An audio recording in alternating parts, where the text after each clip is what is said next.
एक राजा था, उसकी 7 बेटियां थी। 6 बेटियां अपने पिता की चापलूसी में माहिर थी, जबकि सबसे छोटी शहजादी इरम अपने अल्लाह पर विश्वास रख के लिए जानी जाती थी। एक दिन अपनी जीत की खुशी में राजा ने अपनी 7 बेटियों को बुला गया और कहा, बताओ मेरी लाडली बेटियों, तुम किसका दिया खाती हो और किसकी बदौलत तुम जीती हो।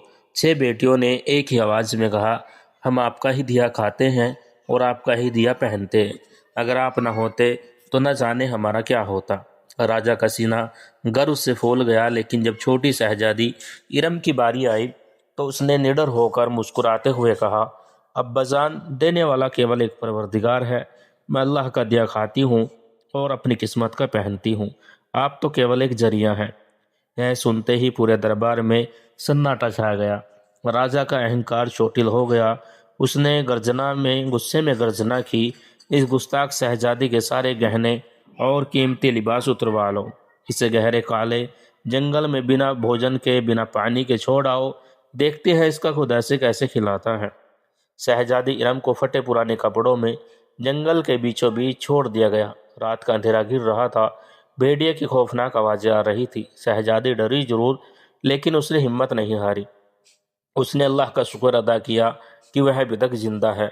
जंगल में आग के लिए लकड़ियां चुनते चुनते उसे दूर एक दिए की टिमटिमाती रोशनी दिखाई दी। पास जाने पर उसे एक पुरानी टूटी फूटी झोपड़ी मिली। अंदर से एक बुजुर्ग के कराहने और खांसने की आवाजें आ रही थी। शहजादी अंदर दाखिल हुई। एक बूढ़ा इंसान तेज बुखार और प्यास से तड़प रहा था। इरम ने तुरंत कोने में रखे एक मटके से पानी निकालकर उन्हें पिलाया, उनका माथा पोंछा और पूरी झोपड़ी की सफाई की। होश आने पर बुजुर्ग ने पूछा, बेटी, तुम इस आदमखोर जंगल में अकेली क्या कर रही हो। इरब ने अपनी पूरी कहानी सुनाई। बुजुर्ग की आंखों में आंसू आ गए। उन्होंने कहा, मैं शहर में मजदूरी करता हूँ। आज रात आराम करो। सुबह मैं 8 दिन के लिए शहर पर काम जा रहा हूँ। घर में थोड़ा आटा, दूध देने वाली एक बकरी और पास में नदी है। तुम बेफिक्र होकर यहाँ रहो। अगली सुबह बुजुर्ग शहर चले गए। शहजादी अकेलापन महसूस करने लगी, लेकिन उसने खुद को कामों में बिजी रखा। उसने बकरी का दूध निकाला। उसके मन में ख्याल आया, इस जंगल में न जाने कितने बेजुबान भूखे प्यासे घूमते होंगे। उसने आधा दूध खुद पिया और आधा कटोरा भरकर झोपड़ी के दरवाजे पर रख दिया। आधी रात को शहजादी की आंख एक अजीब सी फुसफुसाहट और चमक से खुली। उसने खिड़की से झांक कर देखा, एक विशाल अद्भुत नायाब नाग कटोरे से दूध पी रहा था।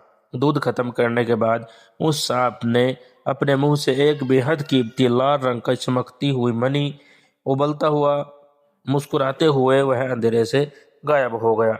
इरम को अपनी दादी की बात याद आ गई कि जब कोई इंसान किसी बंदे को खुश करता है, किसी चीज को खुश करता है, तो वह उसे अपनी पवित्र सबसे कीमती मणि दे देता है। यह सिलसिला लगातार 7 दिनों तक चलता रहा। हर रात शहजादी दूध रखती और हर सुबह उसे एक नायाब लाल रंग का हीरा मिल जाता, मणि मिल जाती। 8वें दिन जब बुजुर्ग वापस लौटे तो शहजादी ने उन्हें 7 चमचमाते हुए लाल दिखाए। बूढ़ा आदमी उन मणियों की चमक देखकर दंग रह गया। शहजादी ने कहा, बाबा, इनमें से 3 लाल आप शहर ले जाकर बेच दीजिए। मुझसे बहुत सारा धन लाइएगा। शहर के सबसे बेहतरीन कारीगरों और मजदूरों को बुलाइए और बाकी 4 से मेरे लिए एक हार बनवा दीजिए। कुछ ही महीनों के भीतर उस वीरान और खौफनाक जंगल की नुहार बदल गई। जहाँ कभी सन्नाटा था, वहाँ एक आलीशान सोने जैसा चमकता हुआ महल खड़ा हो गया। इरम ने केवल महल ही नहीं बनवाया, बल्कि आसपास के गरीबों के लिए लकड़ी की विशाल फैक्ट्रियां और लंगर लगाने शुरू कर दिए। जंगल देखते ही देखते एक समृद्ध और खुशहाल शहर बन गया। इस नए और दयालु साम्राज्य की चर्चा उड़ते उड़ते राजा समर शाह के कानों तक पहुंची। राजा को बड़ा अजीब लगा कि उसके राज्य की सीमा पर ऐसा कौन सा राजा आ बसा। राजा ने अपने दूध को मुलाकात का पैगाम देकर भेजा। शहजादी ने दूध से कहा, राजा, सलामत का स्वागत है, लेकिन मेरी एक शर्त है। वे अपनी रानी और अपनी 6 बेटियों को साथ लेकर ही इस महल में कदम रख सकते हैं। राजा ने यह शर्त मान ली। राजा अपनी 6 बेटियों के साथ उस महल में पहुंचा।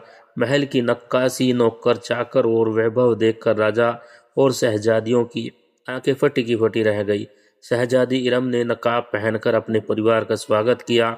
उनसे 7 अलग अलग रंगों के शाही पकवान पेश किए और हर पकवान के साथ उसी रंग की रेशमी पोशाक और जेवरात बदलकर सामने आई। दावत के बाद राजा ने हाथ जोड़कर कहा, शहजादी, आपकी खातिरदारी और इस महल के ठाट बाट ने हमारा दिल जीत लिया, लेकिन आप हमसे नकाब में क्यों मिल रही हो? आप तो मेरी बेटियों जैसी हो। आप अपना चेहरा दिखाइए। शहजादी मुस्कुराई और अंदर चली गई। कुछ देर बाद जब वह बाहर आई तो उसने कोई कीमती लिबास नहीं पहना था। वह उसी फटे पुराने खस्ताहाल लिबास में थी जिसे पहनकर उसे जंगल में छोड़ा गया था। हालांकि उसके गले में वही 4 नायाब लाल रंग का हार चमक रहा था। जब उसने अपने चेहरे से नकाब हटाया तो राजा समर शाह के पैरों के तले से जमीन खिसक गई। 6 बहनें सुन रह गई। राजा की आंसू से आंखों बह निकले। इरम, मेरी बच्ची, तुम जिंदा हो। मुझे लगा जंगल के जानवरों ने तुम्हें मार डाला होगा। मुझे माफ कर दो मेरी बेटी, मैं अपने अहंकार में अंधा हो गया था। इरम ने नम आंखों से मुस्कुराते हुए कहा, अब्बाजान, आज मैं आपसे बदला लेने या नीचे दिखाने नहीं आई। मैं तो बस आपको यह बताने आई थी कि देने वाला इंसान नहीं, वह ऊपर वाला है। जिसने मुझे उस दिन नंगे पांव जंगल भेजा था, उसी ने आज मुझे साम्राज्य का मालिक बनाया है। यह सुनकर 6 शहजादियों के सिर शर्म से झुक गए।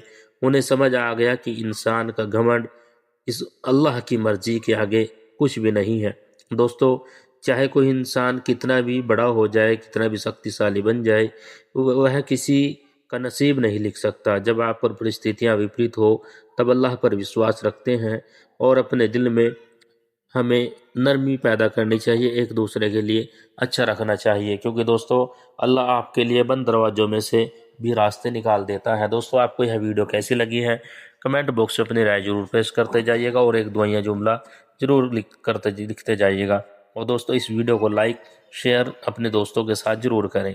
मिलते हैं जल्दी एक नई वीडियो के साथ, एक नई जानकारी के साथ। तब तक के लिए आप हमें इजाज़त दें। वस्सलाम।